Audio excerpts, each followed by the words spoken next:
kita berkarya, kita nak buat macam high end gambar, kita nak gambar berkualiti, kita nak make sure klien apa yang dia bayar is worth what they pay for. And sometimes kita beri lebih. Tapi tak tahu pula sebenarnya benda tu boleh menyebabkan orang ingat kita mahal. Lepas tu takut nak hire.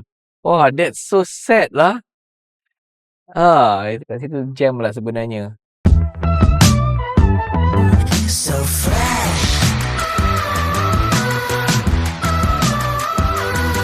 so fresh, so fresh, so fresh. Assalamualaikum guys, salam sejahtera rakan-rakan kat luar sana. Korang masih lagi bersama kami dalam rancangan Kongsi Talk Show, di mana kita mengadakan satu platform. Kita akan try untuk cari, kita korek, kita paksa orang untuk menjadi guest kita, tapi semuanya berkhususkan kepada visual dan kreatif industri Malaysia. Everything is local. So untuk korang kat luar sana yang terlepas episod-episod yang sebelum ni, korang boleh je masuk ke laman YouTube kami, iaitu youtube.com/Kongsi Talk Show. Ataupun nak tahu segala bapa update kita orang, berada dalam Facebook kami, facebook.com/Kongsi Talk Show.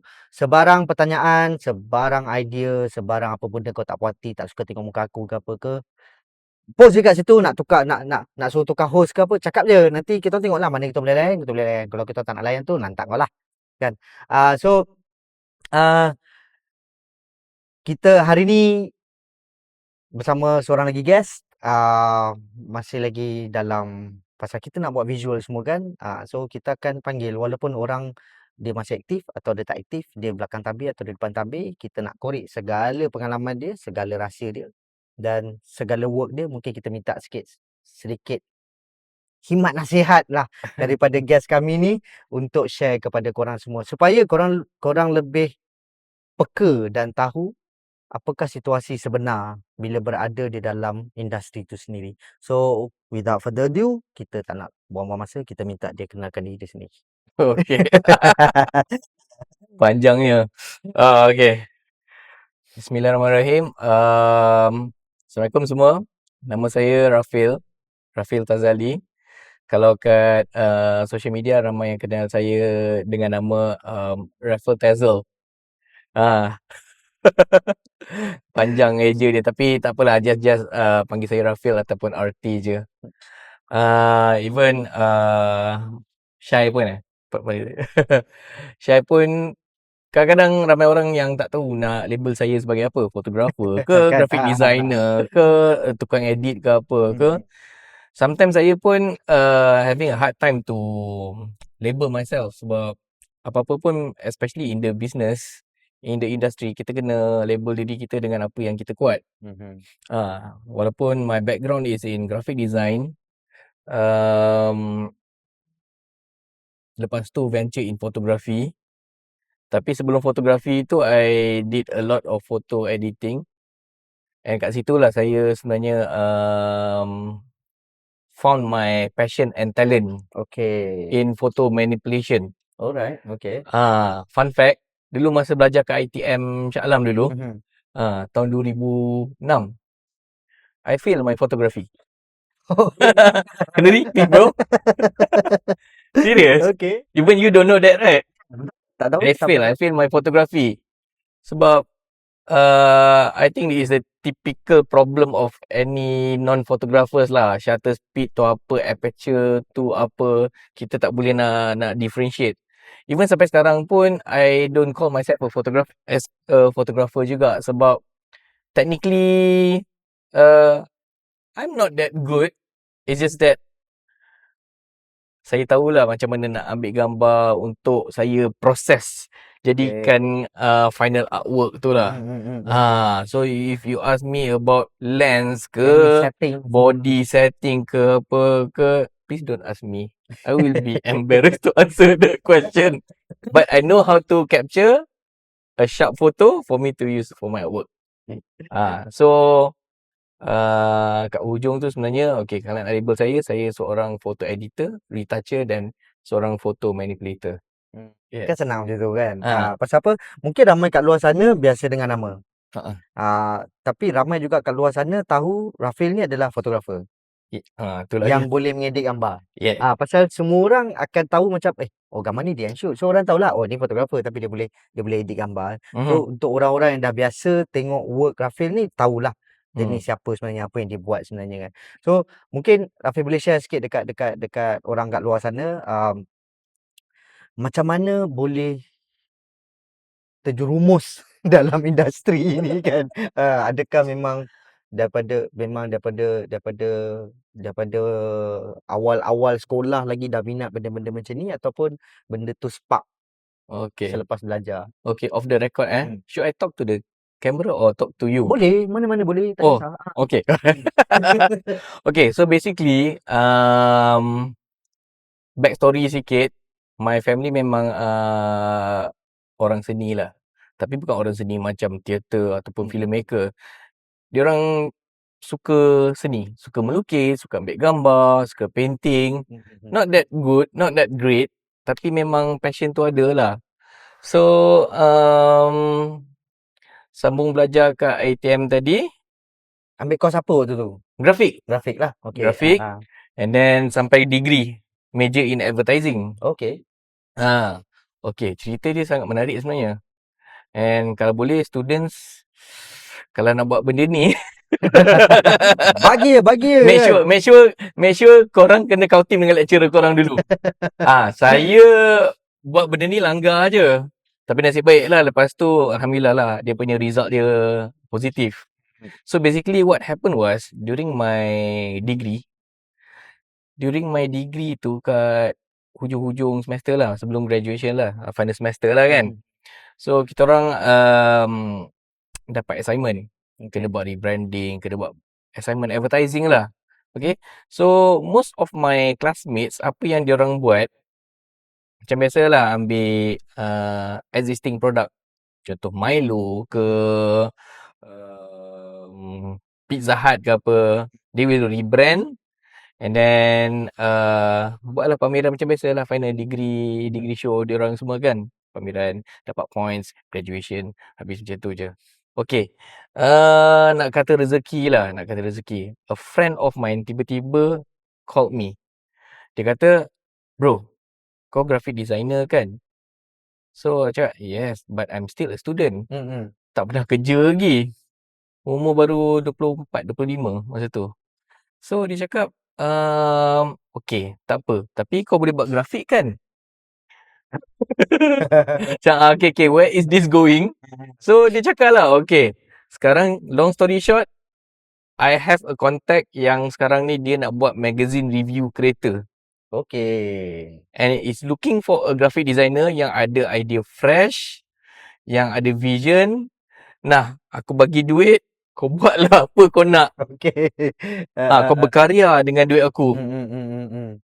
So dia nak come up with a car magazine maknanya review lah. ni macam baru nak pitch kan ni?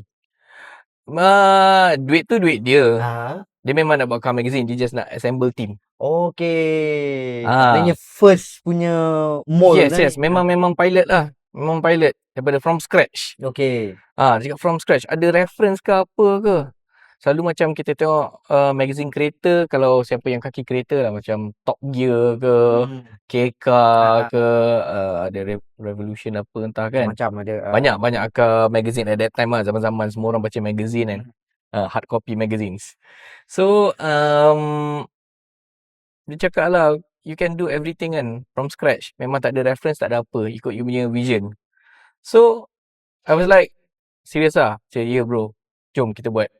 So, kita orang pergilah kat office kat Glamary masa tu, Glamary Shah Alam.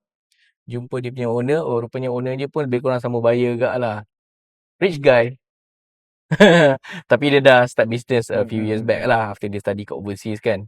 And then kali ni dia nak buat car magazine. Okay, shout out to Adrin Yusman. My boss. My first boss. So, itulah dia punya titik permulaan dia. And masa tu, saya tak ada idea apa-apa langsung macam nak buat car magazine. So, belik-belik lah. Belik-belik car magazine. So, what I found in car magazines adalah apa? Kereta. Okey, kereta satu. Okey, tak apa. Kita pergi kat benda yang menarik perhatian orang untuk membeli. Apa dia? Cover. Cover, betul. Okay. So, biasanya car magazine covers out there, syarat tau. Betul. Title kat sini. Lepas tu ada kereta, the main car. Siap ada cut out Lepas semua. tu ada cut out dia, ada tajuk dia, ada sub tajuk dia, ada kereta nombor 2, kereta nombor 3 kat bawah tu ada peraduan. Menang motor. Barcode lagi. So dia tak ada point A, point B, point C kan. Kita diajar masa study dulu lah advertising kan. Kita kena treat our consumer punya eyes very dengan manja lah. Kita kena ada point nombor 1, nombor 2, nombor 3. So I got an idea. Bear with me sorry cerita ni macam panjang tapi sebenarnya it makes sense. And untuk especially students, korang boleh learn something from this lah. Bagus. So, bila saya tengok car magazines tu, saya tak suka syarat. Saya ni bukan nak kata saya suka benda yang minimal, tapi syarat pun saya suka juga. Tapi kita tengok syarat tu macam mana. Tapi kena tengok tempat lah. Kalau tempat perlu syarat, kita syaratkan lah. Kalau tempat perlu minimal. Because my ex-boss masa tu, dia nak review middle to high end class tau. Daripada Mercedes, BMW, itu ada level-level bawah car review yang diorang nak buat masa tu. Paling tinggi semua level supercars. We're talking about Bentleys, Ferraris, Maserati semua. So kita takkan nak buat syarat macam tu kan. Kereta Ferrari tiba-tiba merecik. Kan? Kalau berani cocok lah kan. So that doesn't make sense. Betul. So I came to an idea. Okay, nombor 1, orang kaya punya mentality kita nak kena study sikit. But I don't know any orang kaya, tapi kita observe lah macam my ex-boss tu, tengok gaya dia macam mana. One thing that orang kaya suka buat adalah they like to collect things. They like to collect things, they like to brag about it. Flex lah. Sekarang, generation sekarang punya term kan. They like to flex it. Okay. So, fikir. I told my boss masa tu, cakap, boss, kita sacrifice sikit, boleh tak? Sebab normally, magazines, orang yang paling buat duit sekali adalah back cover. Back cover mesti akan ada advertisement, and situlah tempat advertising yang paling mahal sekali lah, ada slot. Sama ada yang belakang ataupun inside front cover. Okay. So apa kata, okay, kereta profile dia is very simple. Yang menarik perhatian orang biasanya is the front profile and the back profile. So I told him, boss, jom kita buat front cover depan kereta, back cover belakang kereta. That's it. Title, harga, and then dia punya a bit of sub headline dia. Macam quotes ke apalah. Yes. So, terhasil lah magazine Get a Car ni. Okay. Nampak tak? See? Okay. Depan, belakang. So, it looks like something yang you dapat bila you pergi kat galeri kereta. You pergi kat showroom Porsche ke, Bentley ke. It looks very mahal. Betul? You pegang, you dapat pun at that time lah. Apa review yang kita dapat, bukan kita shop sendiri. The buyers, diorang beli sampai 2-3 buku magazine sekali beli. Satu untuk lenjan baca, satu untuk letak je kat ruang tamu apa semua, dan satu diorang simpan kat diorang punya shelf. Diorang letak sekali dengan tempat-tempat diorang simpan diorang punya novels and encyclopedias and buku-buku yang mahal. Because it's very collectible lah. See? Even sampai sekarang pun. Even saya tengok pun macam menarik lah kalau disimpan, walaupun kita tak ada kereta ni kan. I think sampai sekarang tak ada car magazine yang buat macam ni. Tak ada. Seriously, memang tak ada. Tak ada. It's very, very niche lah. Okay. And then kalau perasan, material dia. Sekali, dulu car magazines, dia gloss. Gloss ataupun pakai art paper kan. Art paper. Okay. Kali ni kita buat matte finishing. At that time, matte finishing is exquisite lah. Nampak mahal. So, magazine ni hidup. Keluar shelf, laku, dapat banyak advertisers. Kita orang dapat hold 2-3 events The magazine actually lasted for a few years jugalah Oh, okay. until the boss ventured in another business lah, unfortunately.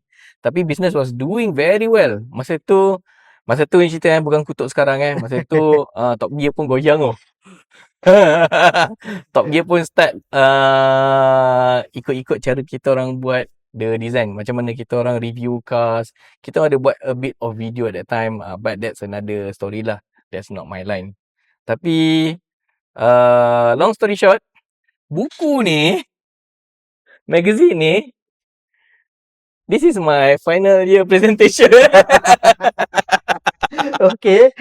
So, it's like a working product. Instead Bila of keluar, dah jual, instead of siap dapat gaji. yes, student lain dia orang macam buat dia punya own assignment, print sendiri, keluar duit sendiri, and then tampal kat dinding. It's cool lah. Memang it's what students supposed to do. Ni kebetulan lah main rezeki kan.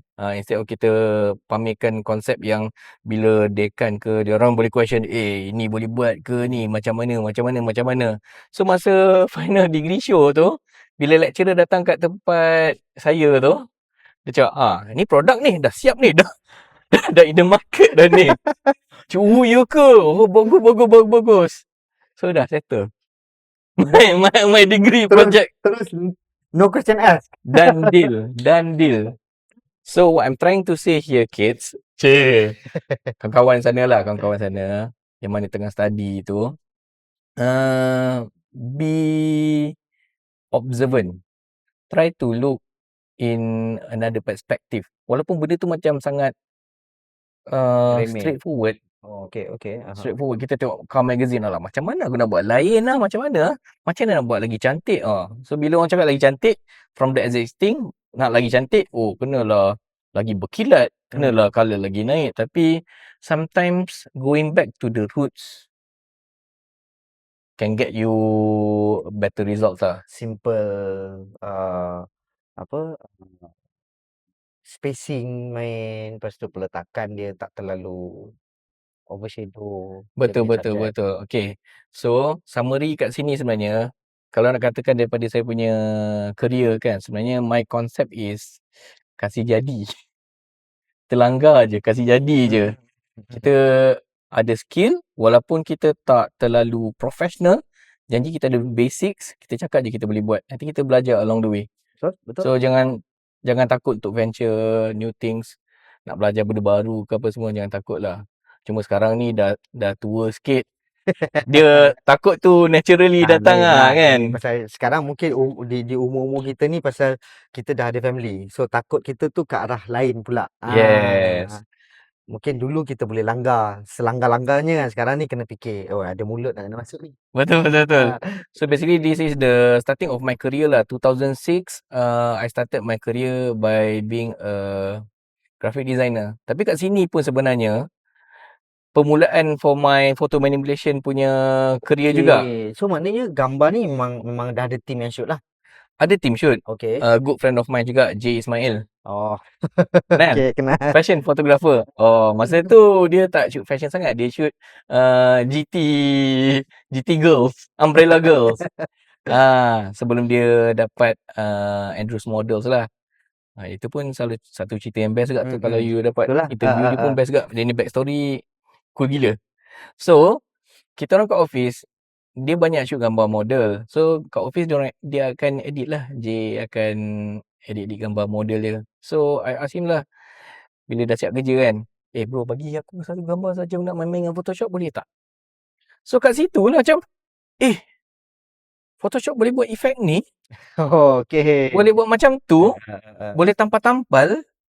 So kat situ sebenarnya I discover that I have a natural talent of doing photo manipulation.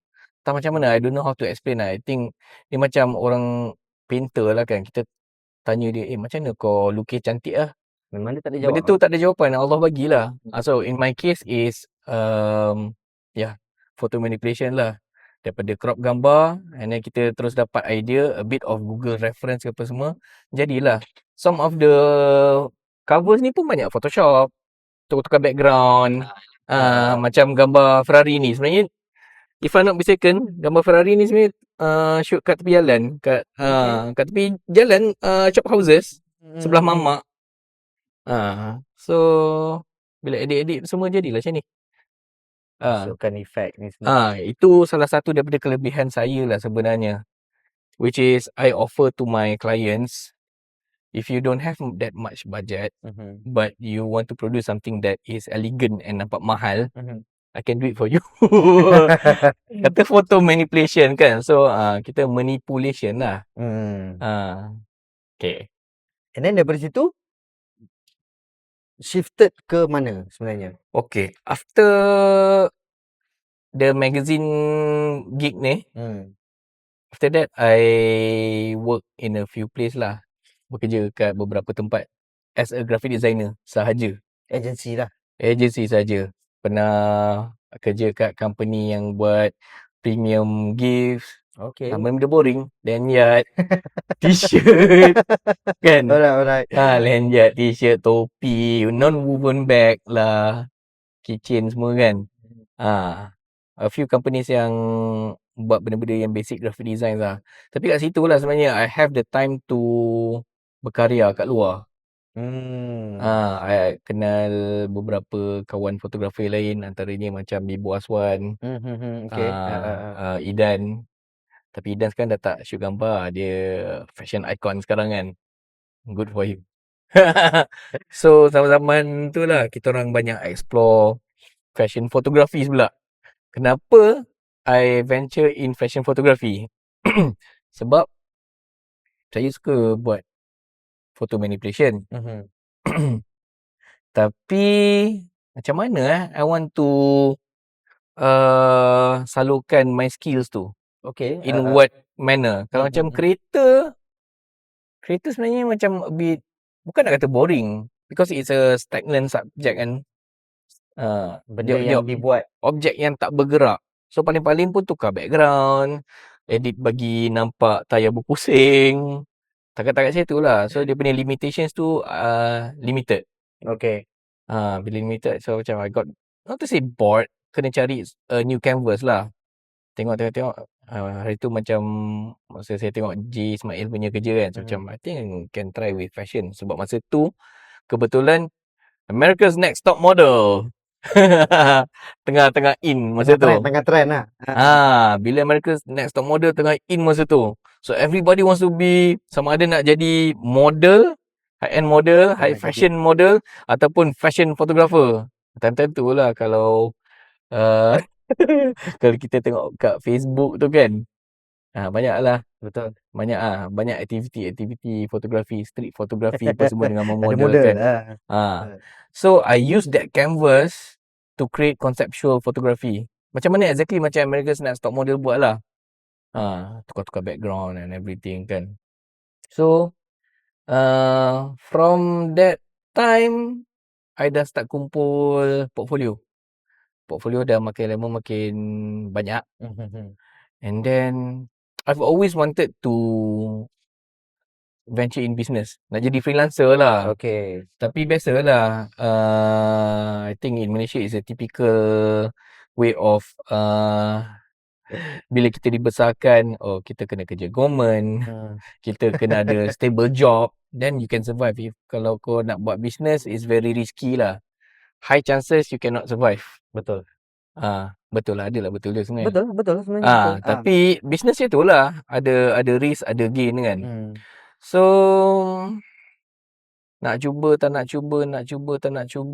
Even I had a conversation with our friend Mr. Kuku Besi. Okay. So I joined a few communities kat lah photo manipulation kan. Masa tu KB pun very active dengan dia punya kuku besi, manipulasi, dia punya radical style. Radical. Dia ada buat group. Tak apa, kita educate sikit lah. Masa tu photo manipulation pun makin lama makin naik. Ada this one photographer, photo manipulator yang sangat popular. Even sekarang pun, you tengok dia movie posters kat Malaysia sekarang banyak. Mostly dia yang buat. Banyak kuku besi yang buat. So masa tu dia ada buat movement. And I'm part of the groupie. Ikut lah mana dia buat event, pakai baju bintang 3 dia tu kan. acung sana sini. So kita orang berkarya, kita orang join a few events, kita orang buat exhibitions. So kat situ lah kena-kena sana sini. Kuku mesti pun cakap, bro, kau dah ada talent yang cukup untuk kau buat business. Try, take a plunge. Tapi aku takut. Takut. Walaupun masa tu bujang sebenarnya, tak perlu takut pun. Until one day, aku dibuang kerja. Oh, okay. Aku dibuang kerja. Alright. Tahu kenapa aku kena buang kerja? Kita nantikan episod akan datang. Tak ada. Okay, aku kena buang kerja bukan pasal buat hal. Sebenarnya, unfortunately, company tu tak berapa doing well. Okay. So, dia cakap, we need to shut down lah in a way. Kita kena shut down. Kita kena start by retrenching a few staff. Alright. Yang tak perlu untuk projek masa tu. So, I got 2 weeks notice. Agak mengejutkan lah sebab 2 weeks notice. 2 minggu sebenarnya nak dapat interview lain pun sebenarnya susah tau at that time tau. So kusut lah dalam kepala otak tu kan. So dalam masa 2 minggu tiba-tiba my dad, ayah saya jatuh sakit, masuk hospital. Ada masalah pendarahan dalaman. Okay. So I spend 1 solid month kat hospital kat PPUM tu jaga ayah. Tak ada apa, dengan tak ada kerja, dengan tak ada masa depan, dengan tak ada plan, dengan ada ayah yang kita tak tahu dia punya survival rate masa tu macam mana. But operation went well, alhamdulillah. But yelah, dia punya healing process tu macam, aku kena jaga bapak aku sampai dia heal ni berapa lama ni? 5-6 bulan ke? 2-3 tahun ke? Memang masa tu boleh katakan, to be honest, it's my zaman kegelapan. Not to scare korang yang mana-mana muda lagi, tapi kalau korang lalui zaman yang macam tu, don't be scared lah, don't be scared. It's normal. Kalau mana yang tak lalui tu, alhamdulillah, memang Allah, you punya path tu memang bright lah, alhamdulillah, good for you. Tapi kebanyakan daripada kita ni akan merasa, kita akan merasa ada yang berkali-kali segelap-gelap segelap-gelap, what do you call that dunia gelap tu. susah nak cakap macam mana nak explain. What's the word? Dugaan lah. Okay. Segelap-gelap dugaan lah. Masa tu memang tak tahu masa depan. Takut. Risau ayah punya dengan condition apa semua. orang tua apa semua. But again, bila hujan berhenti, ada pelangi. So one day, masa kat hospital tu, I receive a call. Somebody ask me, boleh shoot this one event tak? Macam, okay, boleh kot. So, okay lah, I try call team dengan my father masa tu. Masa tu dia dah lebih stable lah. Dia macam dah start berjalan sikit, dah start buat physio. Pergilah, shoot. I shoot. And surprisingly, bukannya shoot yang calang-calang juga. It's for ada Nona punya fashion show. Okay. Tapi I cover this one designer, Indonesian designer. Nama ni Dian Pelangi. Okay. Very big name lah kat sana. So, okay, from there, dapat another phone call. Bro, boleh tak buat graphic design untuk this particular project? Freelance lagi. And then tak lama lepas tu, bro, boleh tak tolong lukis storyboard? Kita nak buat TVC ke nak buat music video? I think it's a music video.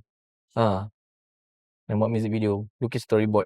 So, one by one job datang. Kat situ lah macam I tell myself, aku boleh hidup ni kalau buat business.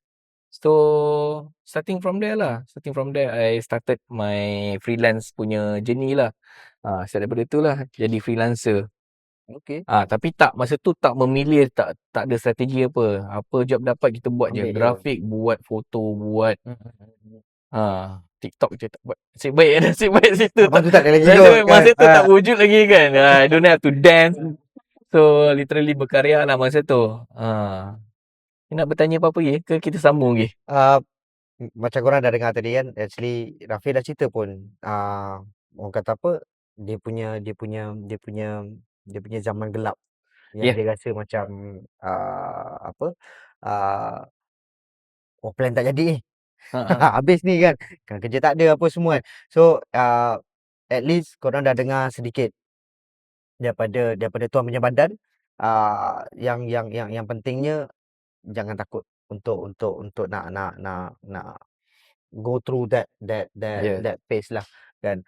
So untuk macam Rafiq sendiri kan, sepanjang career sebagai seorang photo retoucher, photo editor apa semua ni kan, ada tak macam momen-momen yang Rafiq rasa macam, oh this is the best moment of my life and I love my job?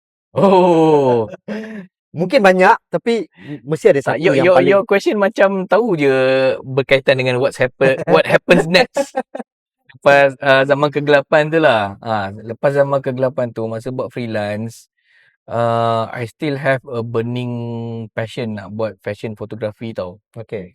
And then again, episod ni bermula kembali. Oh okay. Tapi bukan kat magazine. Maksudnya through observation, which is masa tu saya observe dunia hijab fashion. Okay. Masa tu hijab fashion baru nak up tau. Baru nak boom. Tapi very fast lah. Betul. Siapa yang jual tudung masa tu memang kaya teruk lah. Betul.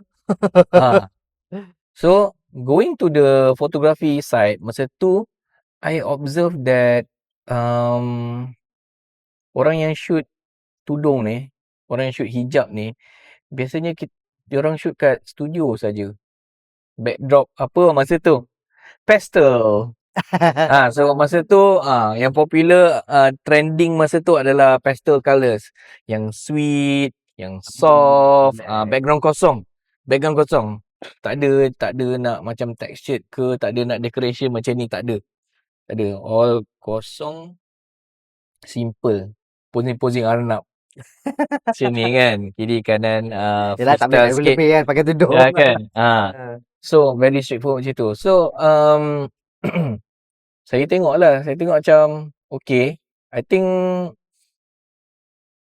I can do something untuk mewarnai industri ni.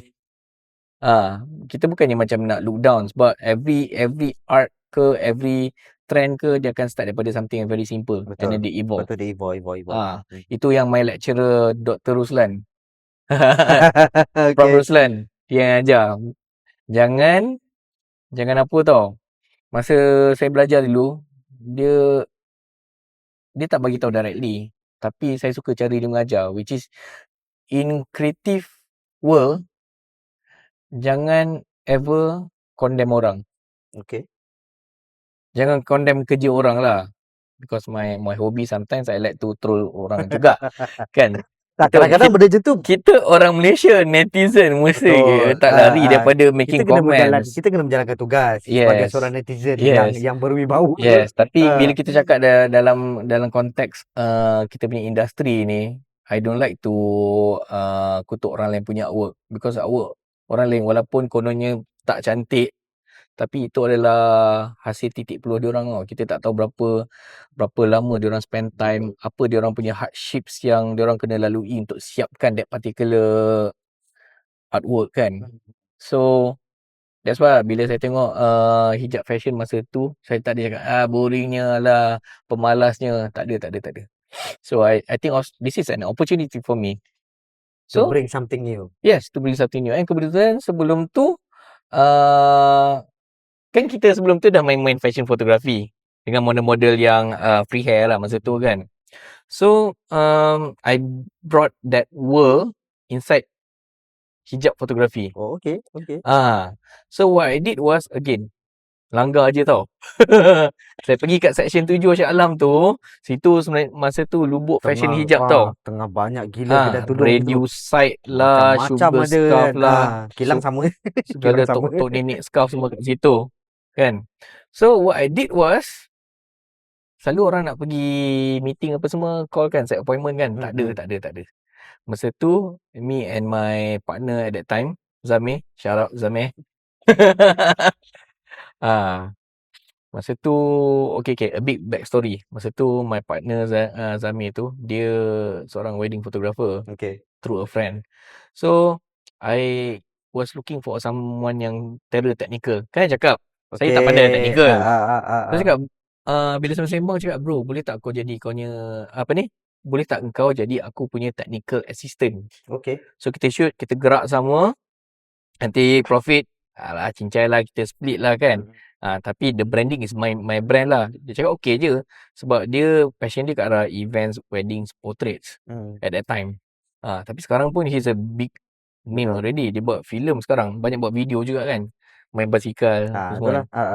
So back to the section 7 punya cerita tu, what we did is kita orang tak buat call, kita orang terus ketuk pintu je. Masuk je terus butik. Kedah.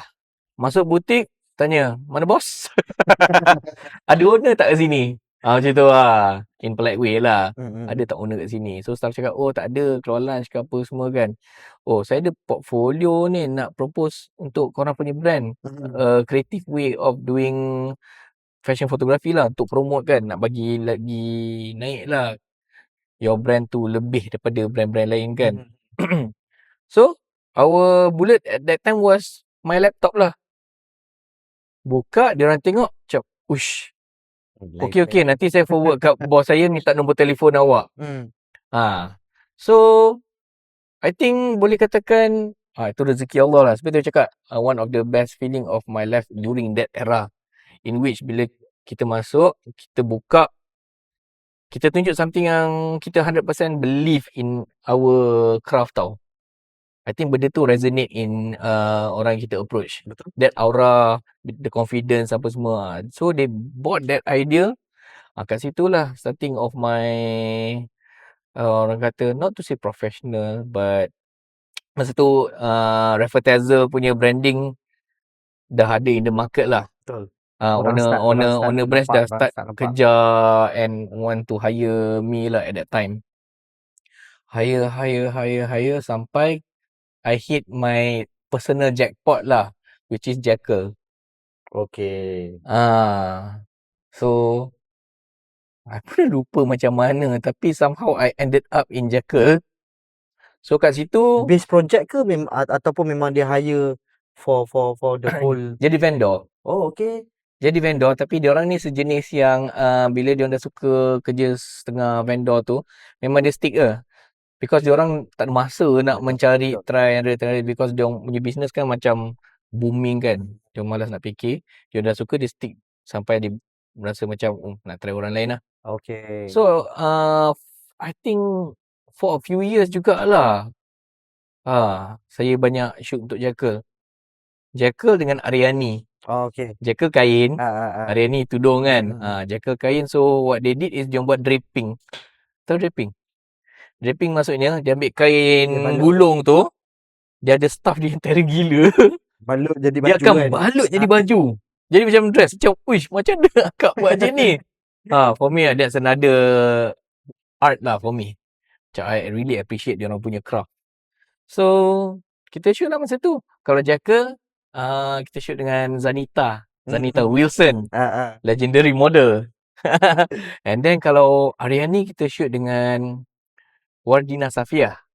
Oi, masa tu dapat shoot dengan Wardina, best. Masa tu very nervous. For me, starstruck lah, both of them. Tapi bila macam to the extent dapat shoot dengan diorang, makan nasi lemak atas lantai sama-sama, bertepuk tampar kan. Kecuali Wardina hijab.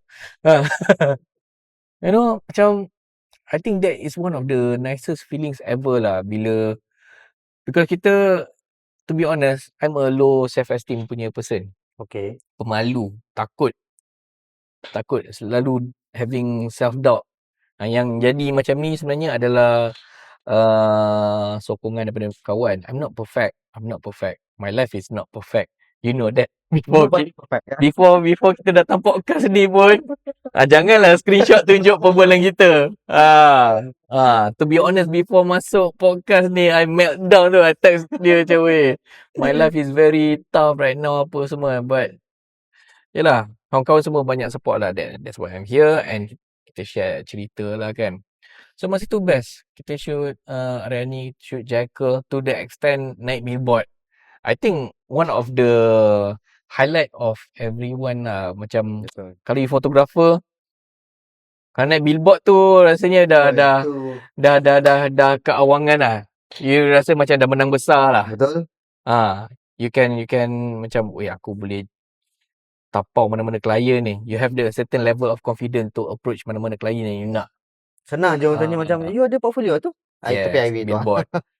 Tapi sorry lah, I tak ada image of the billboard. Okey, okey. Tak apa, tak apa. Ah, so, Sebab mungkin yeah. mungkin Rafi boleh share sikit sedikit artwork yang sebelum ni Rafi pernah buat.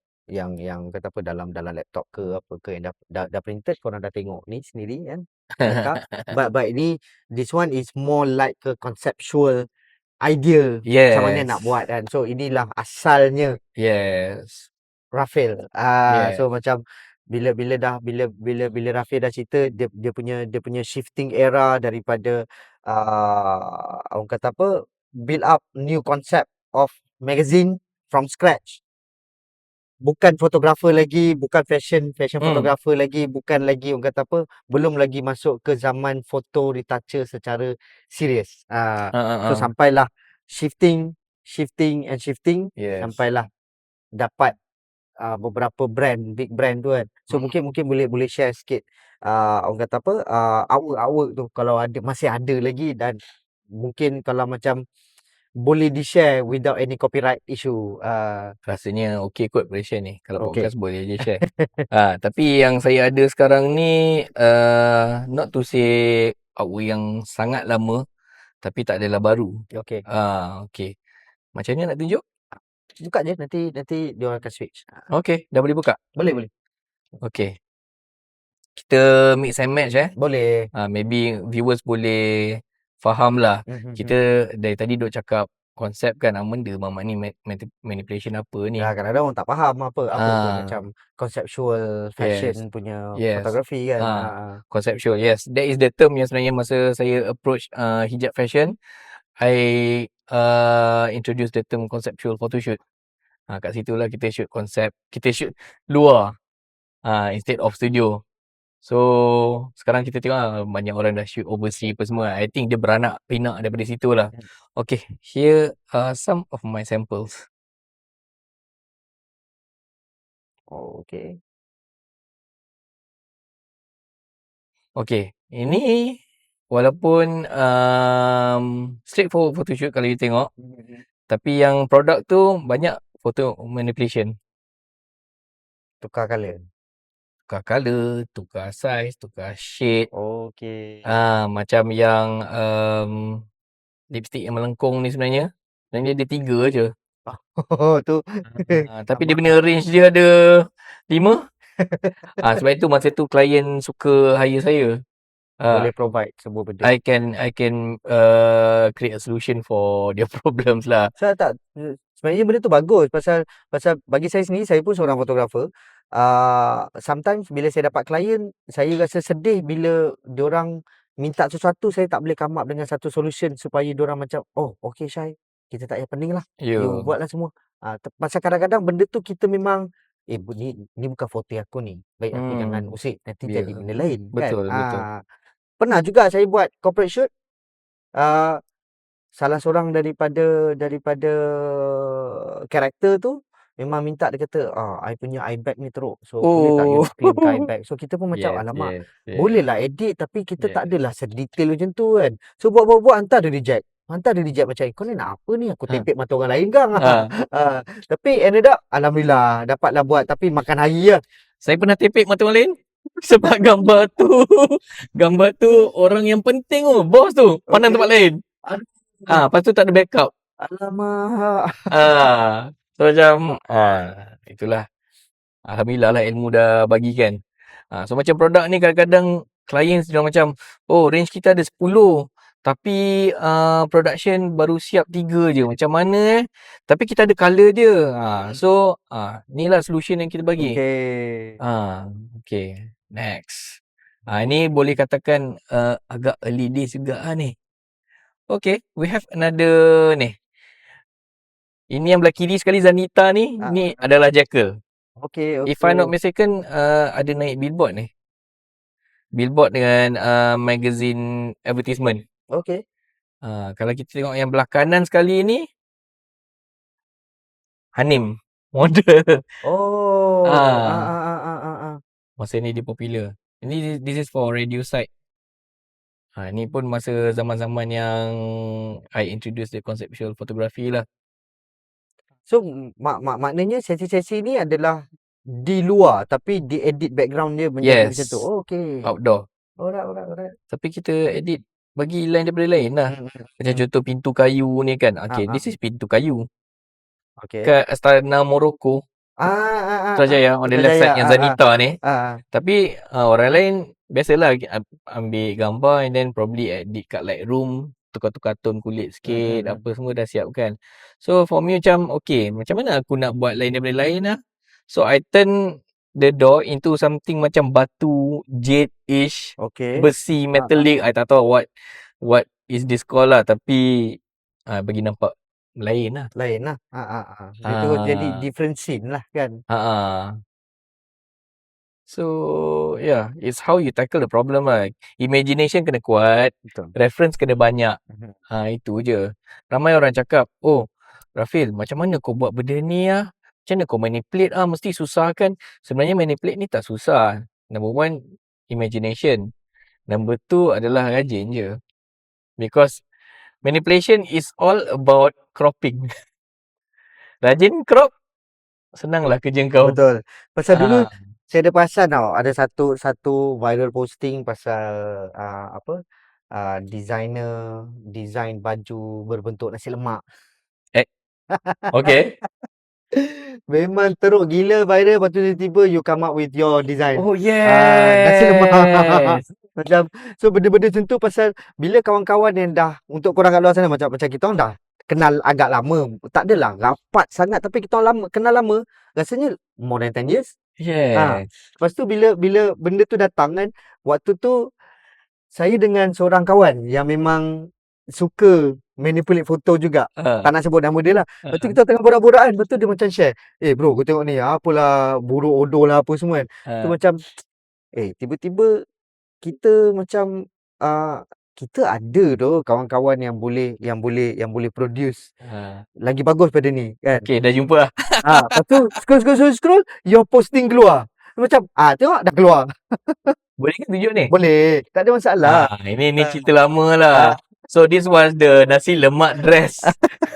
This was the nasi lemak dress yang local fashion designer buat untuk dia punya wakil Malaysia lah, untuk Miss Universe Malaysia at that time. So again, saya tengok ni, saya ni opportunist. Saya bukan kaki kutuk when it comes to art. So when I see this, I macam okay, aku nak buat version aku lah. Bukannya macam nak lawan. No. Because after I did my version, ada yang kata, oh nak lawan, tokeh lah. Kau graphic designer, apa kau tahu pasal fashion kan? So my response is very simple. Kita orang berkarya. This is my take on the nasi lemak dress. Bukannya saya cakap macam, oh aku nak baju ni yang jadi official. Tak ada. Kita sama-sama berkarya. So this is what I do. Sekejap. Kita besarkan je kat sini. Senang. So ni version saya. Ni ori. Ni version saya. This is from my imagination je. Tak lagi tu benda ni boleh jadi portfolio juga kan. And then kita tak jatuhkan mana-mana fashion designer sebab saya dah cakap saya bukan orang fashion. Sebab apa yang saya design sekarang ni tak tentu kalau nak buat betul-betul logik untuk buat tidak. Sebab fashion ni practicality pun memainkan peranan. Betul. Kita tak tahu kalau buat benda ni bila jalan koyak ke apa semua, kita tak tahu. So yeah, this was tahun berapa ni before COVID lama juga tu. Lama juga tu. Tahun bila tak ingat lah. I found it 2017. So yeah, ni antara kerja saya yang viral lah. Buat suka-suka tapi viral. Tak ada niat. Tak, macam untuk korang kat luar yang mana baru-baru tak pernah tahu tentang benda-benda macam ni kan. Dulu memang kita orang ada at one point tu macam masing-masing akan cari satu gambar dan masing-masing akan berlumba-lumba untuk manipulate dan buat dia punya version sendiri kan. Dan saya rasa waktu zaman tu zaman yang macam it was okay. Semua orang akan macam kita bukan nak berlumba. Kita macam okay, this is my idea. Ni kau punya idea. Kita meraihkan kreativiti. Betul. Masa tu sebenarnya lahir banyak photo manipulator ataupun editor Betul. yang ada style masing-masing. Betul. Ha. At one point tu semua nak jadi Dave Hill, main Yes. HDR apa Ha. semua. So macam setengah orang mungkin yang tak masuk dalam ke orang kata apa that era, diorang akan rasa macam rimas lah, macam apa benda budak-budak ni semua nak berlumba-lumba tunjuk gambar diorang apa semua. Tapi untuk kita orang yang tengah striving untuk mencari rezeki ni, bagi kita orang itu adalah satu batu loncatan untuk mendapat fresh idea. Dan masa yang sama, walaupun kita tak boleh buat, tapi kita tengok kawan-kawan buat, kita macam boleh lah buat. Bukan tak boleh buat sebenarnya, tinggal rajin tak rajin je kan. Tapi style masing-masing pun berbeza. Tu yang Betul. best tu. Kita cakap kita meraihkan kreativiti. Macam contoh this particular photo manipulator, dia punya style dia something macam dark, gloomy. Ada yang jenis suka main dengan efek-efek berapi sana sini. Macam myself, my tema adalah I nak bila I dah siap satu artwork tu, sampai orang tertanya, kat mana edit lah? Okay. Selain daripada warna lah, kat mana yang tipu lah? Kalau orang tak dapat jumpa tu, maksudnya Itu menang tu. aku menang lah. Menang tu. Betul. Itu a challenge for a photo manipulator like me. That's a challenge for someone like me. Bukan untuk hasilkan something yang cantik semata-mata. But kita manipulator kan. Kita manipulate mata orang, manipulate image. Orang tengok. Because again lah, I think darah advertising apa yang kita belajar tu, sebenarnya to create something yang advertising worthy, Okay. is not to create something yang cantik, tapi something yang orang akan ingat. Betul. Orang Betul, akan ingat, orang betul. akan bercakap untuk masa akan datang. On my side, mungkin I can do all this artwork yang so called cantik, masuk billboard apa semua, tapi apa yang orang ingat saya, nasi lemak. Which I'm proud lah, alhamdulillah lah. I'm proud of that. Macam macam tu rupanya kan. So it's part of soul searching juga kan. Betul lah, betul. Lepas tu Ah, zaman orang kata apa, nama Rafael ni tengah orang kata apa, berada di satu tahap yang kita rasa macam kalau kawan-kawan tengok ni macam okay, dia dah ada dia punya ni foto dia ni. Waktu tu KB pun kita dah tahu macam KB macam ni ni. Lepas tu J Ismail kita dah tahu okay, dia ni macam ni kan. Lepas tu kawan-kawan lain pun semua dah ada orang kata apa macam benchmark masing-masing kan. yes. And waktu tu bila macam saya sendiri bila tengok gambar artis ni macam ni Rafael. Bila tengok ni bukan dia. Kita orang dah sampai tahap boleh kenal tau, pasal kita dah biasa diberi makan dengan kreativiti seseorang dengan cara macam tu kan. Diorang share walaupun kita orang ni jarang jumpa pun kebanyakannya rasanya mostly kita bump into. Betul. Terserempak. Tak pernah pun kita macam jom bro pergi lepak minum, tak ada. Saya rasa belum pernah lagi. Tak. Tak ada. Semuanya kita terjumpa, terserempak dan borak-borak sekejap sampailah hari ni kan. Boleh borak macam ni kan. But then Last time kita borak pun I rasa memang tersempak terserempak. kat Kelana Jaya. Betul. Kebanyakannya terserempak kat Shah Alam kita pernah terserempak apa semua kan. Yes. But then untuk kita orang yang dah lama dalam bidang ni, kita orang dah kenal dah masing-masing punya stroke, masing-masing punya trademark apa semua. So bila tengok je gambar ni semua dah tahu macam okay, ni Rafael main kerja ni. Kadang-kadang ada juga kawan-kawan yang tertunggu-tunggu. Mamat ni tak ada keluar work baru ke apa semua kan. Lepas tu dia senyap lama tau. Macam mana budak ni pergi kan lama senyap kan. So nak tahu ke apa jadi sebenarnya? Tiba-tiba senyap kan. Lama juga dia senyap tau. Okay. Nak habiskan slideshow ke? Boleh nak tunjuk sikit lepas tu kita sembang balik. Okay. Ni slide yang lain Okay. Okay. Ni pun part of Jackal jugalah. Ni pun naik billboard rasanya. Ni semua kebanyakan daripada gambar-gambar yang saya shoot ni. Ini memang studio shoot, background kosong. Okay. So tambah background It's a normal procedure lah. Normal procedure.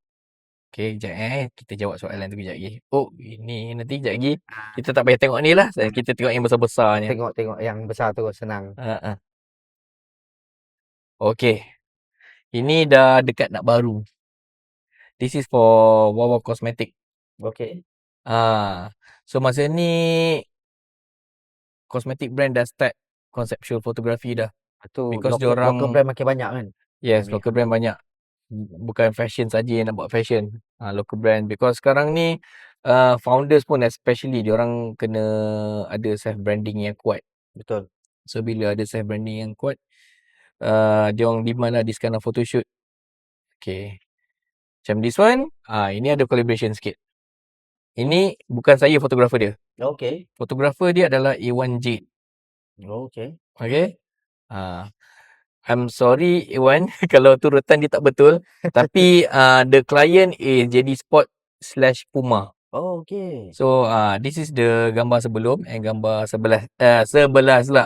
Gambar selepas. Sorry. Dah diedit Dah apa lewat semua malam lah. lah. Mulut tu dah tak berapa function. So yeah. Sebelum selepas. Okay. Ni yang kelebihan lah. This is why most of the times bila saya nak pitch idea kat klien, nak dapatkan klien baru, boleh katakan tak susah lah. Because I boleh tunjuk benda macam ni. Because shoot biasa kita boleh buat. Betul. Semua orang boleh show. Semua orang boleh. What we sell to our clients adalah idea. And the end product lah. Yes. And product. Because idea is something yang kita, even AI pun susah nak. Memang ada Dia nak ChatGPT digest, apa yelah. semua, tapi dia tak ada soul. I'm not saying there's something against AI. Because okay, orang kata apa lah, jujur cakap sekarang saya punya photo manipulation sekarang dah ada integrate dengan AI. Nanti saya tunjuk. Benda tu kita tak boleh lari. Betul. Kena juga. Sebab dulu saya anti AI. Sebab kita as photo manipulator, come on bro, kita edit 6 jam, 8 jam, 2-3 hari untuk siapkan satu gambar. Dan tiba-tiba sekarang orang dah type prompt, after Dah 5 boleh seconds datang. keluar. Macam apa ni?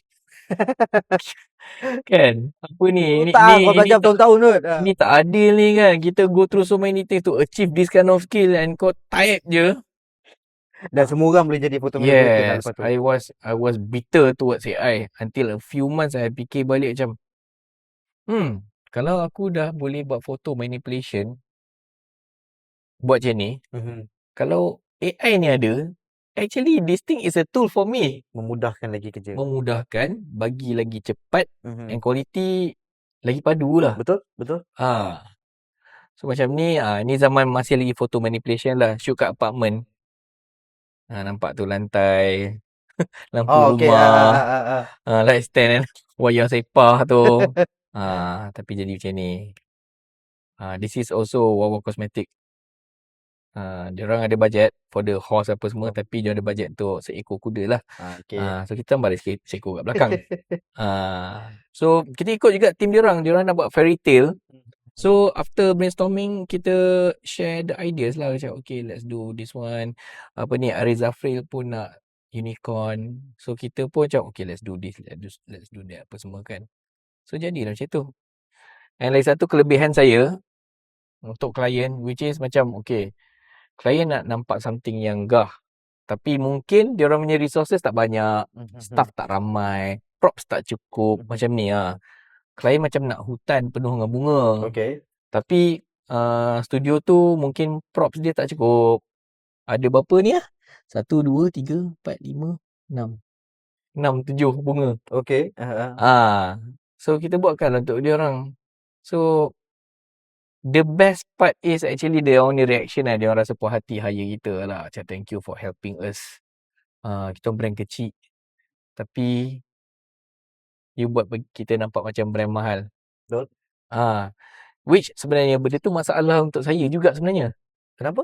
Sebab bila kita dah sampai so called level ni, bukannya level tinggi pun. For me tak ada macam high end brand sangat pun yang hire saya. Masih lagi level SME kot. Okay. Tapi it hit to a stage where orang takut nak hire saya. Okay.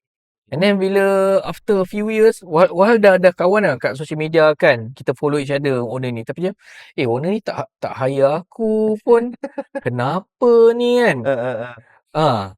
So macam contoh ni kan, this is one of my portfolio yang sekarang ni. This is my current work place lah. Sekarang I'm working for this one talent agency. Okay. Talent artist agency. So ada before after lah. Nampak ni. Kita shoot kat macam ala-ala Airbnb je. Okay. This is Asap Mota. Klien dia aiskrim, KitKat. This is corporate photography. So basically itulah. Okay, this dah habis slide ni Okay. So kat situ jam tau sebab after a few years sampai makan tahun jugalah bila jumpa clients tapi tak pernah hire. Macam, jom lah kita shoot. Sebenarnya I memang nak shoot dengan you, Rafil, tapi you mesti mahal kan? Okay.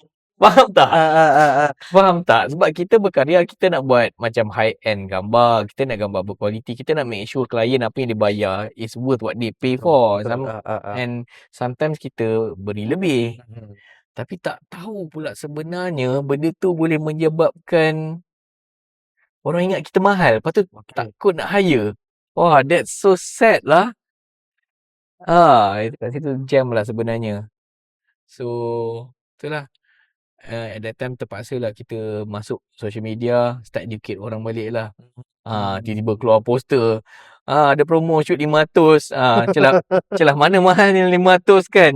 Orang lain pun charge beribu-ribu kan. So nak kena re-educate balik dia orang. Alhamdulillah lah. At that time I think okay lah, managed to get a few clients lah.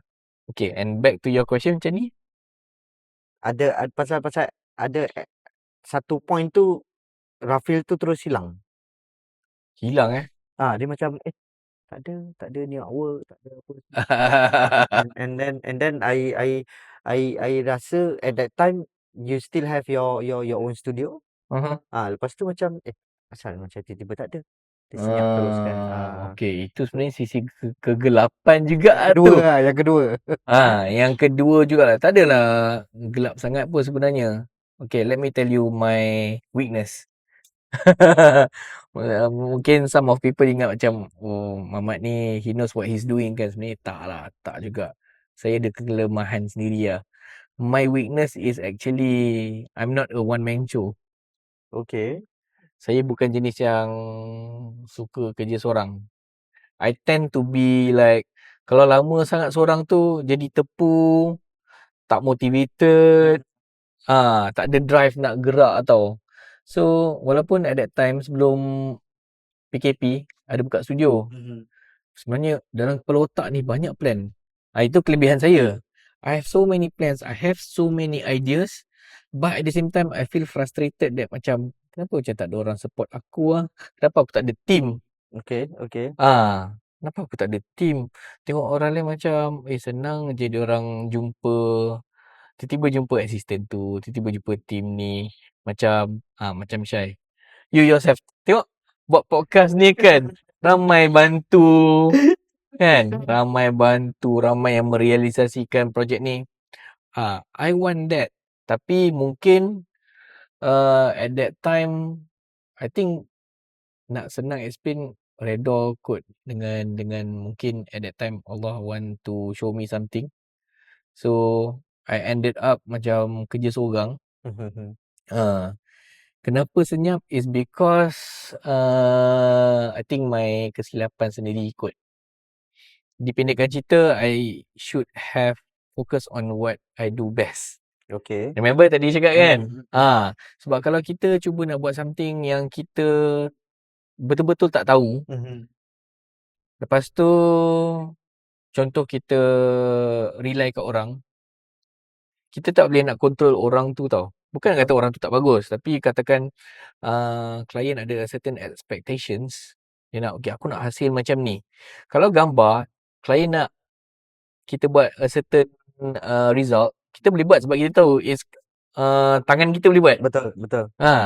Tapi bila bukan bidang kita tu, kita nak control orang tu pun dia ada limitations. Ataupun dia ada dia punya own skill set. So benda tu sedikit sebanyak macam memberi masalah for my branding lah. Okay. So after a few episodes of try and error masa tu, I felt like macam demotivated. Itulah cakap bila kita one man show kita rasa demotivated lah. And then PKP happen. And then terpaksa tutup studio.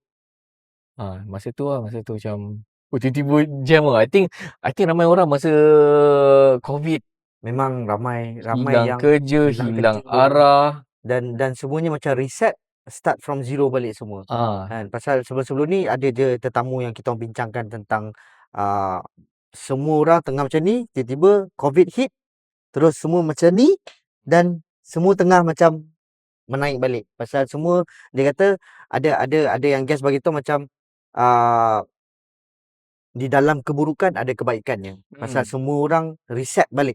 So kita dah macam semua sekarang dah back to square one.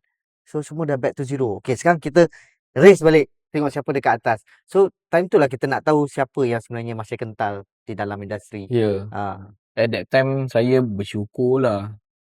Bersyukur sebab saya ni takat hilang semangat lah. Saya tak nak sampai setakat hilang nyawa. Masa tu pun ramai juga kan betul. yang dah tak boleh take it. Alhamdulillah at that time lah. And then biasalah bila kita dah makin lama makin dewasa, dah berkeluarga, ada komitmen kan. So masa untuk berkarya tu sebenarnya kita terpaksa sacrifice sikit lah. Kita sacrifice sikit. And bila COVID ni jadi, studio tak ada, fikir macam mana ni. Kita ada family. Do I need to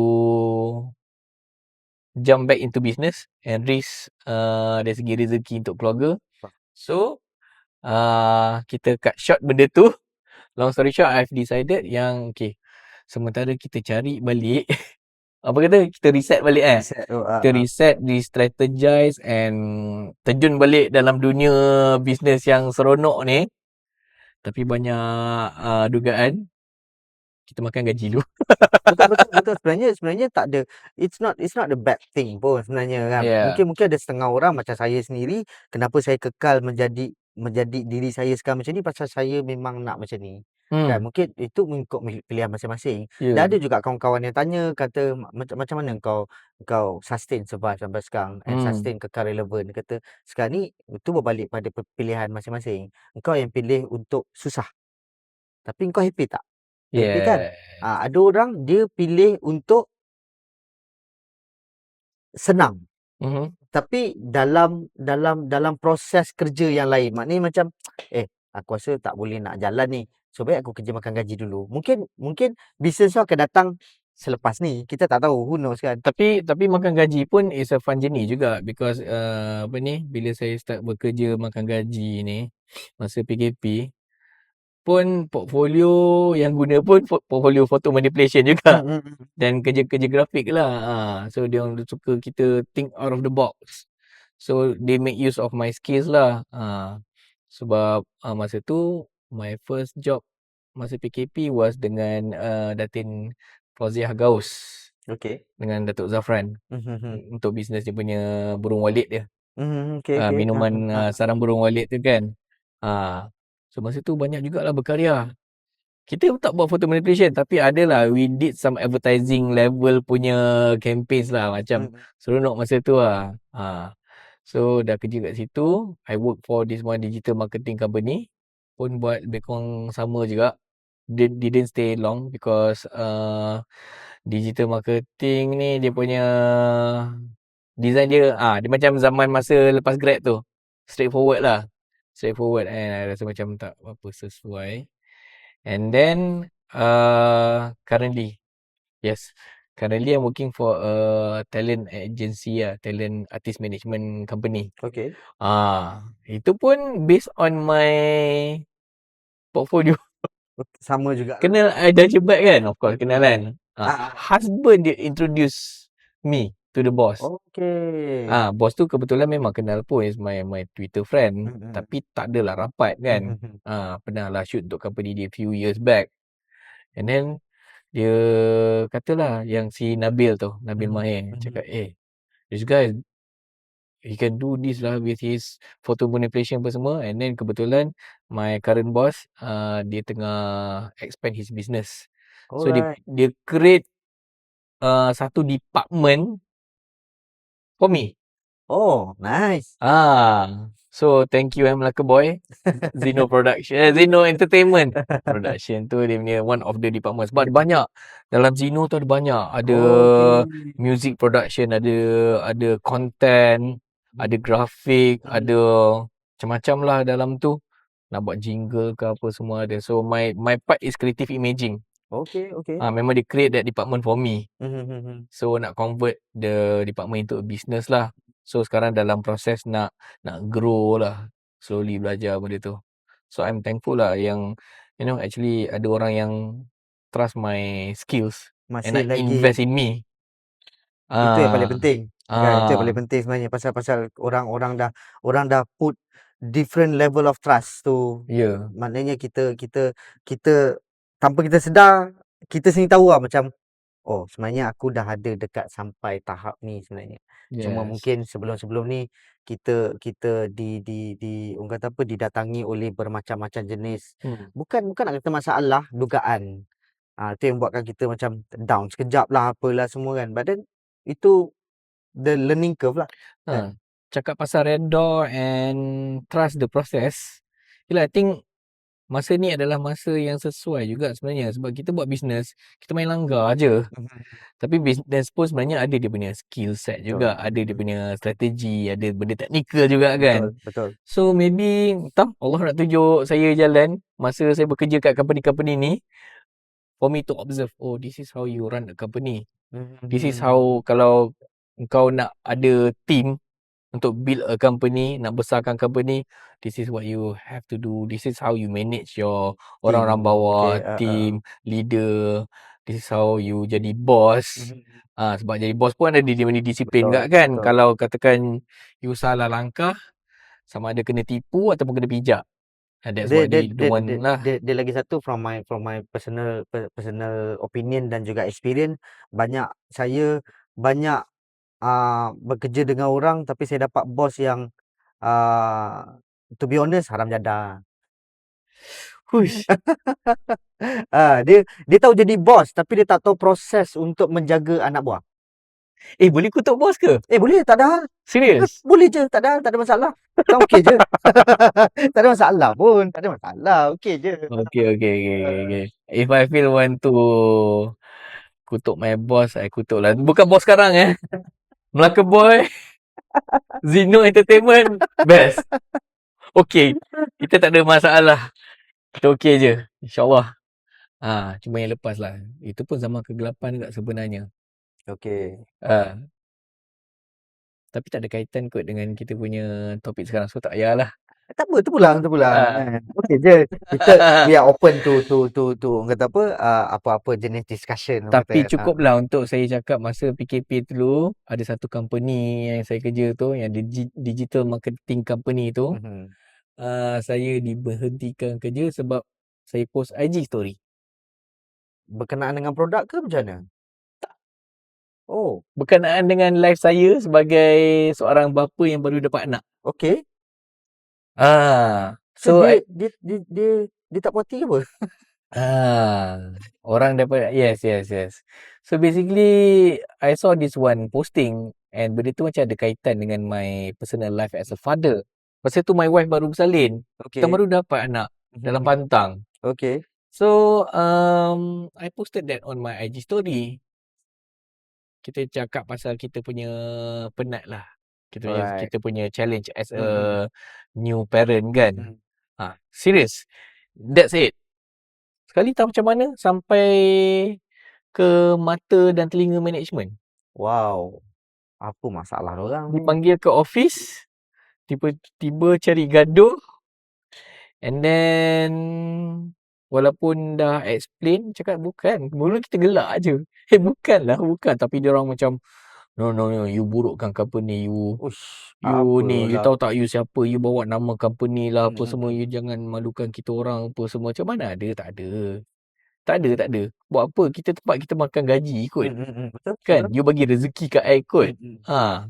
Takkan I nak kutuk-kutuk apa semua. Of course lah. Kita kerja mana-mana, it's not rainbows and sunshine. Mesti ada benda best tak best. Tapi tak ada sampai tahap kita nak burukkan company tu kat social media yang tiap-tiap bulan kita makan gaji kita bagi anak bini makan. So after dah bincang-bincang, I thought benda tu dah settle. Because masa meeting tu memang semua dah settle lah. Okay, faham. Okay.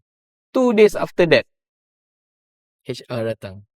Encik Rafil, I think lah, sorry lah. Company have to let you go. Oh, damn, man. So I Aduh. was like, holy. Boleh carut ke? Boleh? Macam, ya Allah, kau aniaya aku dengan family aku. So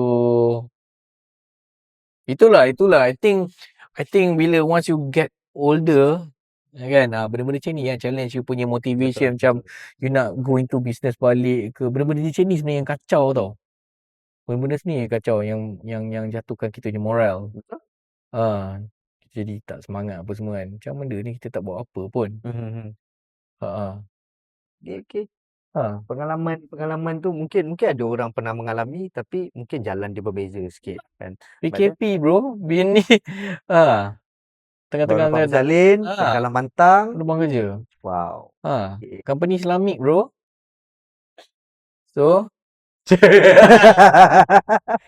kita tak cakap company Islamik ni jahat, tak. Yelah, Islamic is very good. Tapi my pesan untuk orang yang buat business kat luar tu, if you guys are Islamic, you know, by all means spread love. Betul. Spread the religion in a proper way, in the right way. Tapi janganlah you go all out there, you know, you portray diri you sebagai macam company yang sangat Islamic, tapi internal you banyak aniaya you punya staff. Tak best lah macam tu. Yeah. Apa. Bukan aku seorang bro. Ramai lah sana. Okey. Nanti kat bawah nanti kita sembang ni. Okey Rafil. Tadi waktu Rafil naik tadi ada bawa beberapa frame. Kita nampak frame besar tu. So nak lah Rafil share. Sebenarnya tu hasil kerja daripada mana tu sebenarnya. Itulah. Tak semua memory tu memory yang tak best kan. Ada benda yang best dan kita bila along the way kita dah semakin berumur ni, kita dah rasa macam kita nak a simple life, hidup yang tenang. Kadang-kadang benda tu mendatang bagi kita jadi marah pun kita macam kita balik lah sama kau. Sometimes memory macam ni lah sebenarnya yang bagi saya semangat untuk macam okay, I think one day I want to make a comeback lah. Macam people like you and Syai, high five. People like you macam mana Rafil, I want to see kan. So sometimes kan, bukannya kita simpan awak lama ni untuk bermenggah ataupun post kat social media untuk dapatkan likes, tak. Sometimes benda ni adalah a good reminder.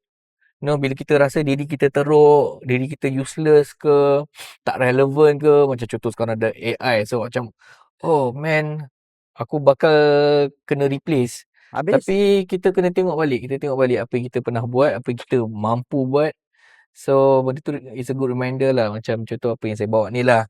Basically ini adalah some of my printed artist portraits lah, yang pernah shoot dengan saya, yang pernah bekerjasama dengan saya dulu.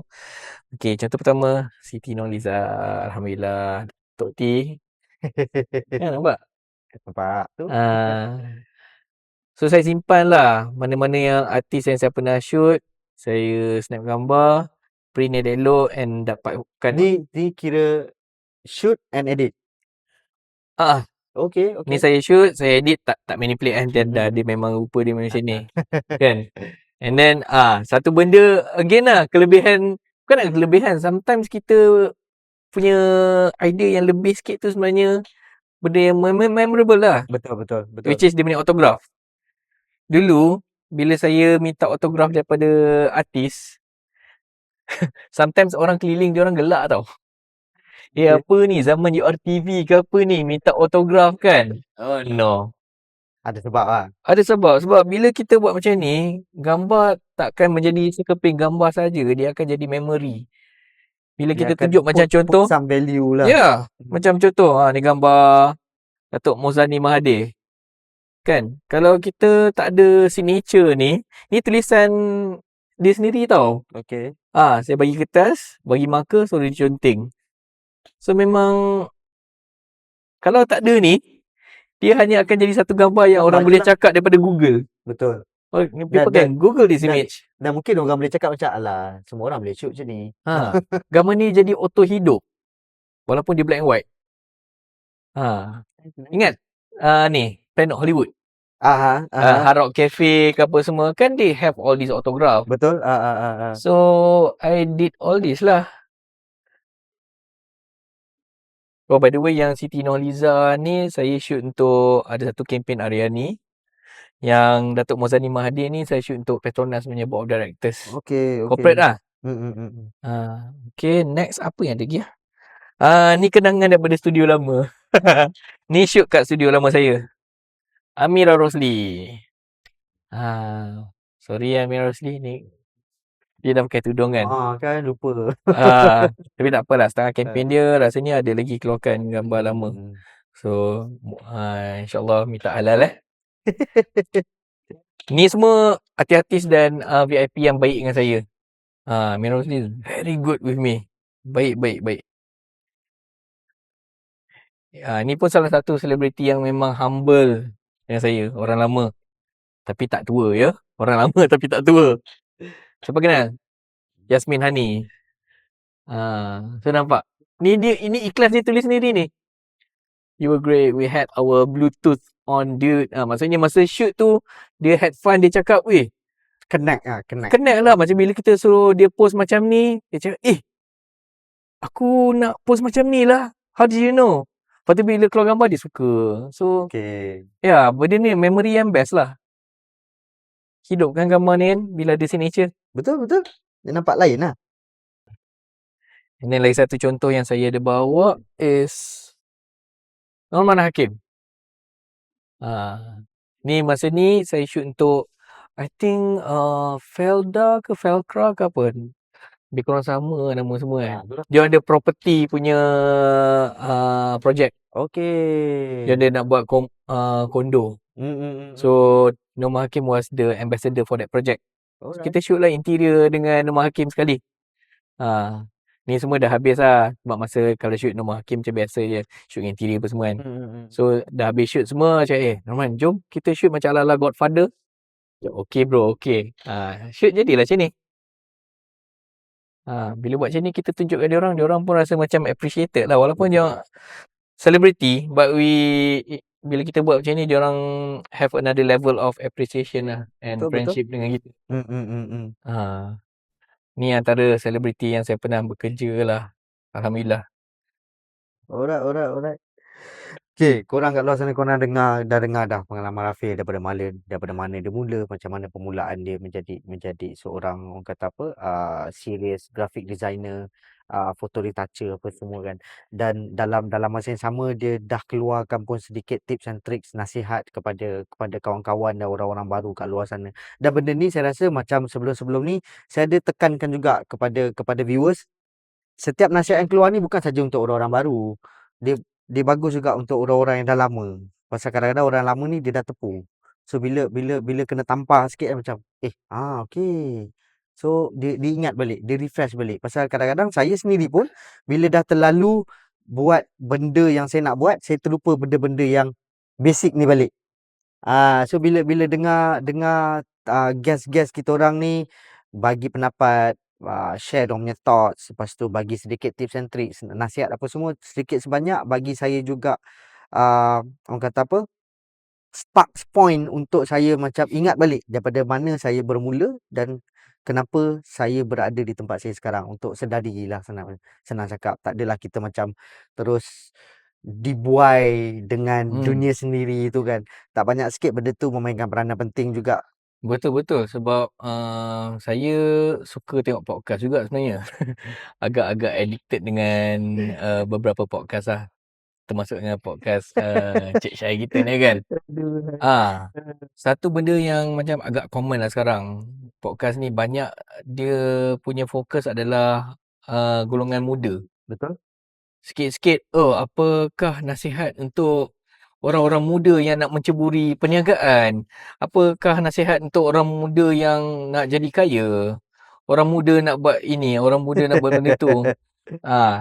kita tak boleh lupa juga Betul? orang yang tak berapa nak muda pun perlukan motivasi Betul, juga. betul. Dan kita Macam kita macam tepu saya cakap tau. lah, kita kadang-kadang kita tepu. In English kita panggil apa? Kita mental block is it? Mental block. Tu Burnout, kita burn out. burn out. Kita burn out sebab terlalu banyak komitmen, terlalu banyak kerja, terlalu banyak masalah hidup, masalah Sampai kita here and there apa terlupa semua. untuk jadi gembira. Yes. So podcast macam ni kadang-kadang membuatkan kita macam Refresh. refresh lah. Right, Kita right. refresh, kita tengok some reference from other podcast. Teruskan. InsyaAllah, Teruskan panggil orang yang senior juga. Kita kena ada mix lah. Yang Betul, muda betul. kita tak boleh bias lah. Betul, betul. Sebab career ni macam contoh saya. Saya masa Syai minta join podcast ni, I told him I'm a nobody. We're referring to now. Betul. Because referring to now I'm a nobody. I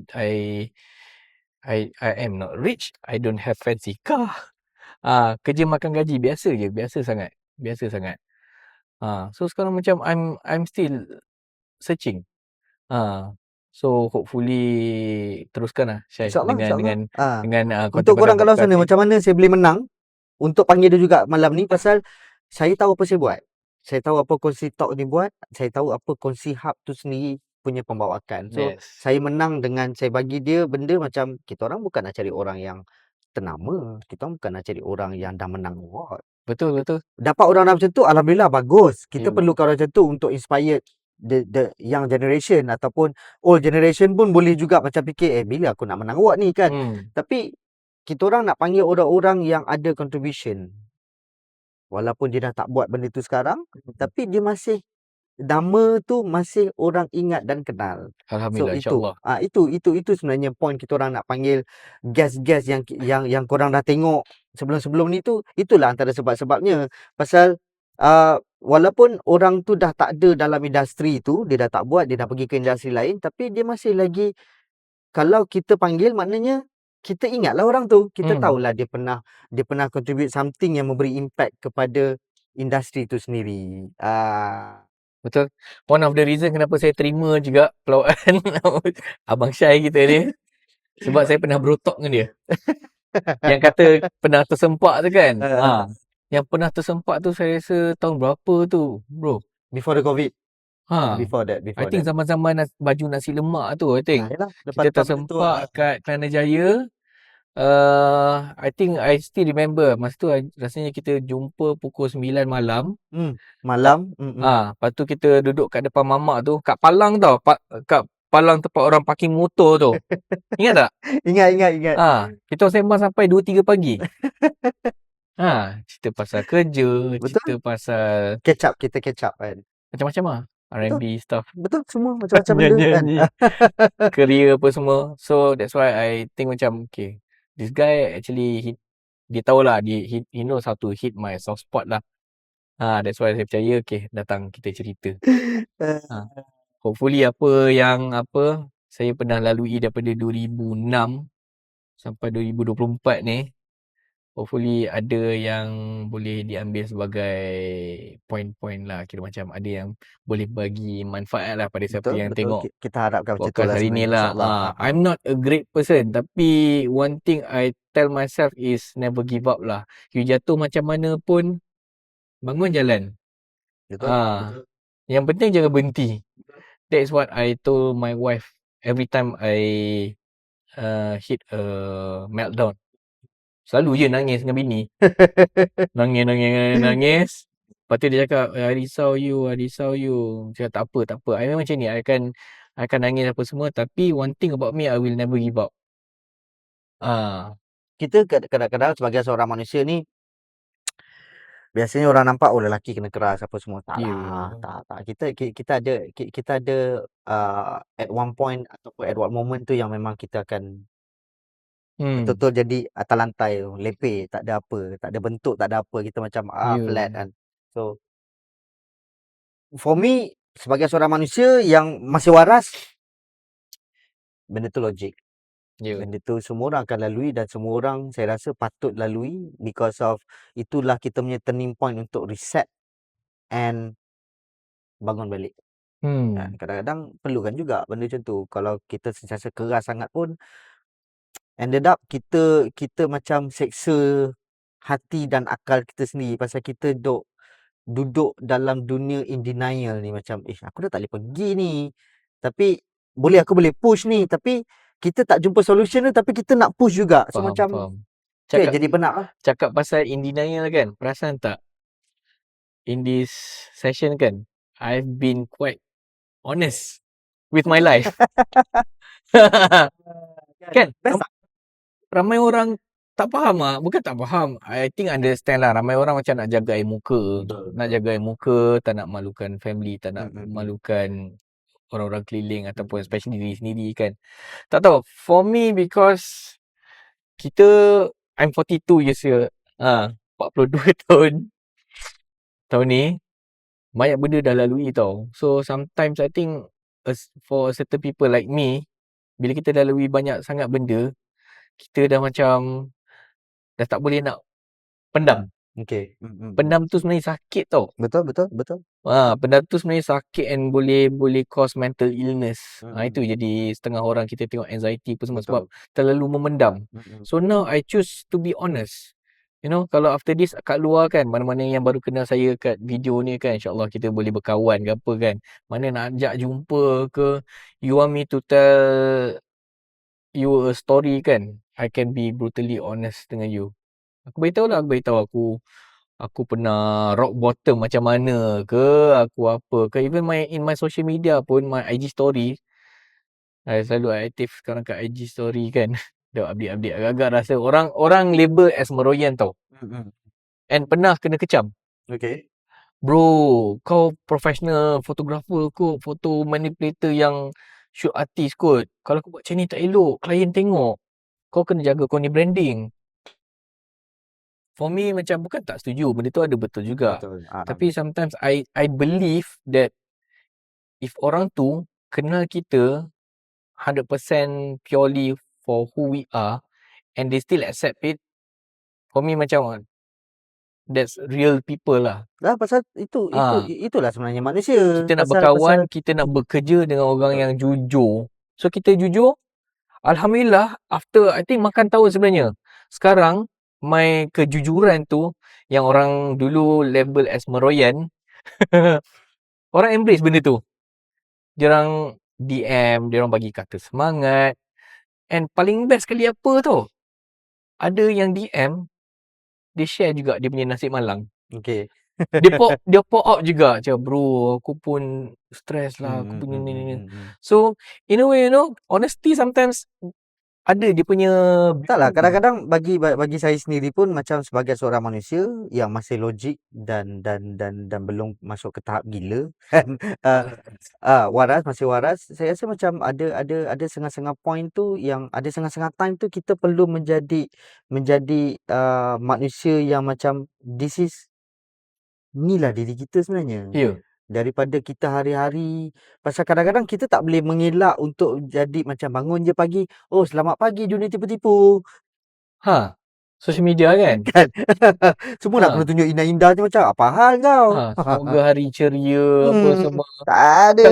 Kalau rasa tak best, rasa Cakap je lah tak best lah. Tapi again macam cakap lah, dengan knowledge yang again, apa-apa kita based on konsep magazine ni. Kita nak meroyan ke, kita nak honest ke, kita nak marah ke, be creative about it. Jangan literally fuck you lah. Semua faham, dam. Benci lah hari ni lah, butuh lah apa semua. No lah, that is for you to speak to your friends. Tapi adalah seni, ada cara you convey the words. Orang tengok macam orang tahu Mamat ni marah.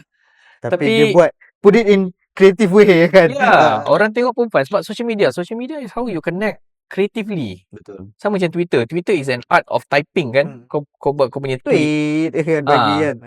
Facebook, Instagram, the art of posting photos. Facebook, the art of tulis karangan kan. So itulah kita kena blend in with the social media that kita dive in lah. Itu je. Be honest but be smart about it lah. Betul. Alright Rafil, kita dah sampai pun ke penghujung sesi lah. Yes. Kata apa kan. Kita Nak balik lah. Nak ucapkan ribuan terima kasih kepada Rafil kerana kata apa datang kajar. Hari ni datang dari Ganjang. Okey, jauh sebenarnya dengan jalan jamnya, dengan sesi Rafil yang orang kata apa, selepas peak hours kan. Ya. So kita macam mana pun saya takkan lupa jasa-jasa orang yang pernah spend time dengan Kongsi Talk Show ni, pasal dorang luangkan masa, bukan luangkan masa je, dorang luangkan dorang punya segala yang terbuku dalam kepala otak ni. Pasal saya korek. Ada Itulah setengah bahaya Mamat ni. pasal saya akan korek seboleh. Dia nak cerita pasal industri tau. Pasal photo manipulation. Ini dah jadi heart to heart talk ni, bahaya. At least kan kita dapat bagi tahu dekat orang luar sana, this is the reality yang diorang kena ready untuk face.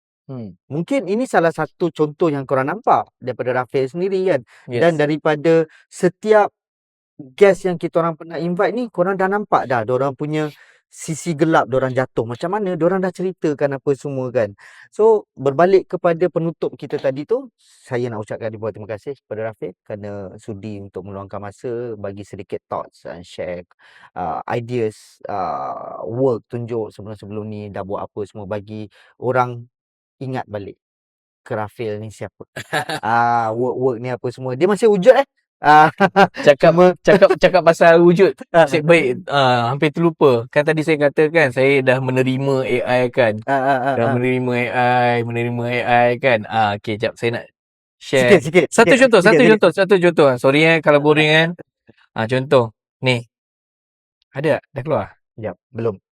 Tu. Okey, ini adalah fotografi yang saya buat secara virtual. Oh, okey. Tapi tak adalah virtual lah, literally saya tekan spacebar. Tak ada. Sebab photoshoot ni sebenarnya kat Sarawak. Talent-talent semua kat Sarawak. So unfortunately masa tu saya tak dapat nak fly sebab tak ada tiket habis. So saya engage fotografer kat sana. Okey. And saya guna ni lah, Google Meet lah. And direct daripada KL ni, daripada office kat Seri Damansara, dia kat sana kat Sarawak tu shoot. Saya dapatkan gambar, just make sure macam biasalah, janji sharp. Okey. Shadow tak flat, apa semua nampak clear. So ini saya guna AI tau, tapi bukan 100% lah. Kita guna dengan bantuan AI and photo manipulation, jadilah macam ni. Okey. Kalau kita buat photo manipulation, sebenarnya di proses tampalan tu agak azab kan. Yalah, macam ni banyak ni. Dia masih menampal, tapi ada benda yang tak perlu nak tampal detail, ada benda yang tak perlu nak intricate sangat. Okey. So jadilah hasil macam ni. Contoh. So benda ni boleh kita pitch. Sebenarnya ini adalah profile shoot sahaja. Okey. Dia punya bos saya nak suruh ambil profile shoot untuk buat portfolio. Macam Comcard model kan. Nama, umur, Okey. bla bla bla, track record kerja apa semua kan. Tapi bila kita propose this kind of things, bila bos saya jual kat clients pun dah ada better vision. Muka ni boleh ni kalau nak buat untuk Lovisa, untuk jewelry, untuk produk kecantikan, skincare ke whatever lah. So this is what I do in my company right now lah. So ni contoh lah, bila kita embrace AI, kita guna dia. Betul-betul kita take advantage lah balik kan. Ada satu wise word yang orang pernah cakap kat saya dulu. It's the man who makes the machine. Remember? Betul. Pernah dengar kan? Betul, pernah dengar. So jangan takut teknologi. Kalau teknologi baru ada, jangan rasa intimidated. Kita guna dia. So itulah contoh AI. So basically tu kira macam ayat penutup tu. Yes. Alias lah macam nak kata penutup, nasihat ke apa semua, saya tak. Tadi dah masuk dah pun nasihat-nasihat tu kan? dah along the way tu dah ada. Yeah. Sepanjang kita borak tu, Rafi dah bagi pun beberapa nasihat, which is saya rasa macam benda tu sangat penting untuk orang luar sana, memberi sedikit kesedaran supaya korang lebih berani dan korang lebih nampak the clear picture. Orang kata apa, macam bila korang berada dalam industri, apa yang korang perlu ready untuk hadap. Mungkin apa yang korang hadap tak sama dengan apa yang Rafi hadap, tapi macam proses pembangunan kejatuhan tu hampir sama sebenarnya. Macam mana orang jatuh, macam mana orang bangun balik apa semua sama je. Kan? Proses dia jatuh, bangun, jatuh, bangun sama. Kan? So untuk korang kat luar sana, kalau korang ada sebarang pertanyaan, sebarang cadangan dan sebarang komen, korang boleh je komen dekat laman YouTube ataupun di laman Facebook kami, youtube.com ataupun facebook.com/Kongsi Talk Show. Dan kalau korang ada sebarang argument dalam sebarang topik yang kita orang dah bincangkan ni, boleh argue. Tak ada hal lah. Korang punya hal, korang punya ayat, tapi tolong ada fakta. Bila tak ada fakta, kena bash, jangan marah lah. Jangan pergi meroyan lah. Kan? Jangan pergi macam butt hurt ke apa kan. Pasal senang cakap, Kongsi Talk Show, kita orang tak ambil pusing apa orang nak cakap. Kita orang buat apa kita orang nak buat dan kita orang sampaikan secara telus, secara straightforward. InsyaAllah kita berjumpa lagi di episod akan datang dalam Kongsi Talk Show. Assalamualaikum. so fresh.